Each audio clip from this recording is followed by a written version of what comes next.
तो दोस्तों डक्की भाई ने 10 करोड़ रुपए का घर रेंट पे लिया है। तो आप लोगों ने वीडियो को एंड तक देखना है ताकि आप लोगों को डक्की भाई की असलियत पता चल सके। डक्की भाई के बाद अब बाकी सारे टिकटॉकर्स भी जेल में जाने वाले हैं यार। जितने भी टिकटॉकर्स और यूट्यूबर्स बाइनरी और इस तरह की जितनी भी एप्स हैं उनको प्रमोट करते थे गवर्नमेंट की तरफ से, इन सब के ऊपर क्रैकडाउन और एक्शन होने वाला है। पैसा आएगा कहाँ से? दी बेस्ट एप्लीकेशन है बाइनोमो। ऑनलाइन गेम से अर्निंग कर रहा है। बिनोमो। अस्सलाम वालेकुम जी, वेलकम बैक करता हूँ जी एक ब्रांड न्यू वीडियो के अंदर। तो आज की वीडियो करते हैं शुरू। आप लोगों ने पीछे तलहा रिव्यूज का एक क्लिप देखा होगा। उस क्लिप के अंदर नादिर अली, रजब बट, डक्की भाई, सिस्टोलॉजी, मतलब जिस बंदे ने इस एप्लीकेशन की, मतलब इस जुए वाली एप्लीकेशन की प्रमोशन की है, वो अब होगा भाई जेल के पीछे। अब उसको भाई मतलब अब वो बचेगा नहीं। जैसे अभी डक्की भाई, वो भाई पुलिस के शिकंजे में आया हुआ है। और सुनने में ये भी आ रहा था कि जी डक्की भाई ने 4 से 5 घंटे FIA वालों को अपना, मतलब ये जो साइबर क्राइम वाले हैं, इनको अपने मोबाइल का पासवर्ड ही नहीं बताया।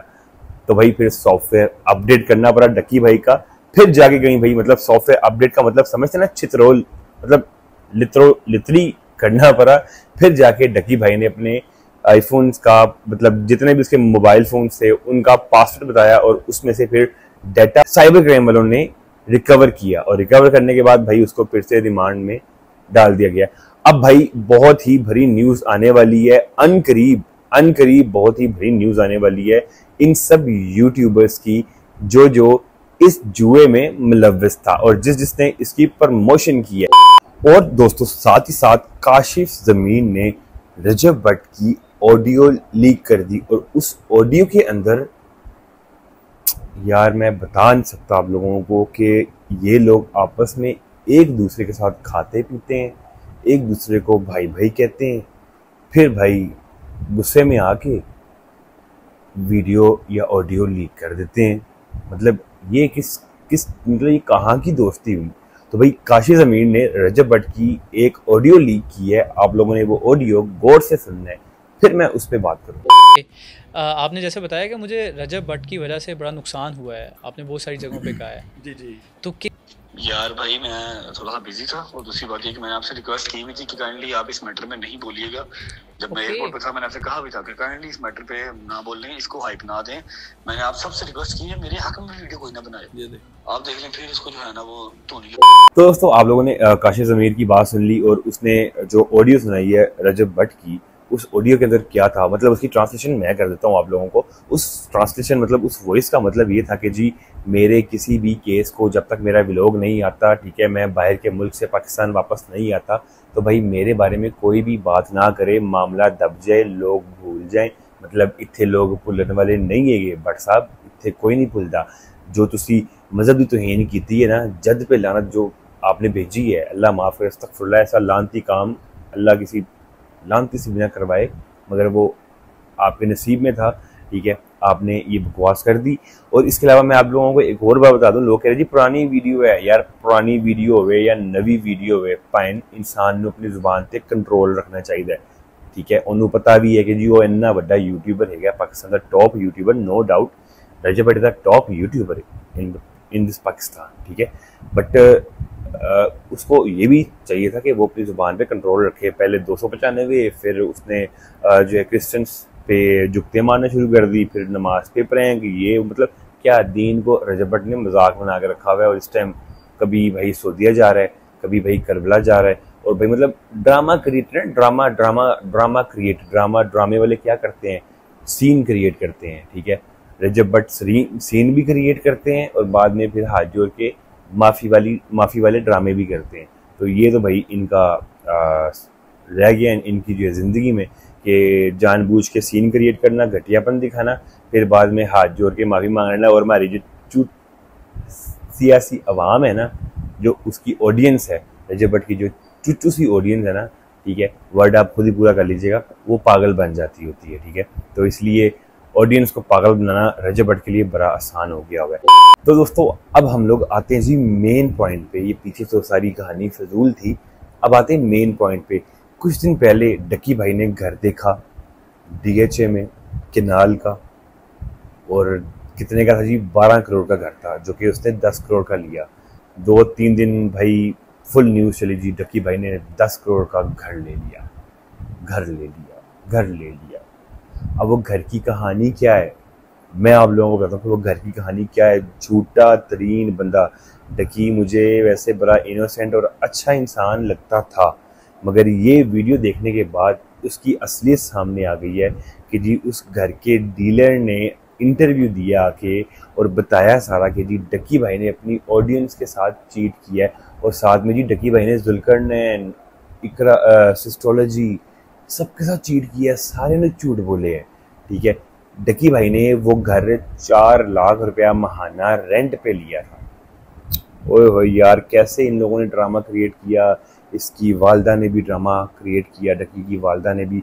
शायद डक्की भाई की वालदा को ना पता हो, मगर अगर डक्की भाई की वालदा को इन चीज़ों का पता था ना, तो डक्की भाई की वालदा को ऐसा नहीं करना चाहिए था। तस्बीहें ऐसे ये लोग हाथ में पकड़ते हैं, नमाजें ये लोग ऐसे पढ़ते हैं जैसे इनसे बड़ा कोई मुसलमान है ही नहीं इस दुनिया में, और झूठे तरीन लोग हैं ये लोग एक नंबर के। डक्की भाई की भाई अवाम सबसे बड़ी चुच्चू निकली है, जैसे रजब भट्ट की अवाम ऑडियंस चुच्चू है, डक्की भाई की भी ऑडियंस चुच्चू निकली है, जो कि चुच्चू बन गई है। ठीक है, चुच्चू का मतलब समझते हैं ना हम लोग, चुच्चू बन गई है। ठीक है, डक्की भाई ने भाई रेंट पे घर लिया और अपनी ऑडियंस को झूठ बोला कि जी मैंने ये घर लिया 10 करोड़ रुपए का, फर्निश कर रहे हैं, दावत कर रहे हैं। ओ माय गॉड यार, कितना बड़ा झूठा निकले यार डक्की भाई। इस वक्त हमारे साथ प्रोफेशिएंट दोस्तों आप लोगों ने से मौजूद हैं, इनसे पूछते हैं कि ये बेसिकली स्कैंडल क्या है, इस बारे में वो क्या बताते हैं कि डक्की भाई ने क्या स्कैम किया है, जिसको आप लोग अपना आइडियल मानते हैं वो कितना बड़ा। डक्की भाई ने ये हमसे घर लिया जी, अपनी ऑडियंस के साथ झूठ बोला यार, हमसे ऑडियंस के डिफरेंट साथ उसने कमिटमेंट्स की कि जी मैं ये कमीशन दूंगा, वो कमीशन दूंगा, बट वो उन पे फुलफिल नहीं की उसने। बेसिकली मेरा पॉइंट ये नहीं है कि उसने कमीशन नहीं दी, मेरा पॉइंट ये है कि उसने झूठ बोला अपनी उस ऑडियंस के साथ जो उस पर बहुत ज़्यादा ट्रस्ट करती है, बच्चे हैं और सारे यंगस्टर्स, उन सारी जनरेशन को ये ख़राब कर रहा है। प्लस जो ड्रीम हाउस आपने बोला, मुझे भी सुन के ये हंसी आई कि ड्रीम हाउस तो वो होता है ना जो बंदे ने ड्रीम देखा हो कि यार ये घर मैंने लेना ही लेना है, वो अपना भी हो, बाय करे उसको, तो उसने वो नहीं किया। मेरे पास ये बेसिकली उसका कॉन्ट्रैक्ट भी है जो उसने रेंट पे लिया 4.5 लाख रुपए में, और फिर अपने दोस्तों को वहाँ पे इन्वाइट करके कह रहा होता है कि जी मैंने ये घर लिया है, ये है वो है। बेसिकली ये घर रेंटेड है और उन्होंने ये घर रेंट पे हमसे लिया।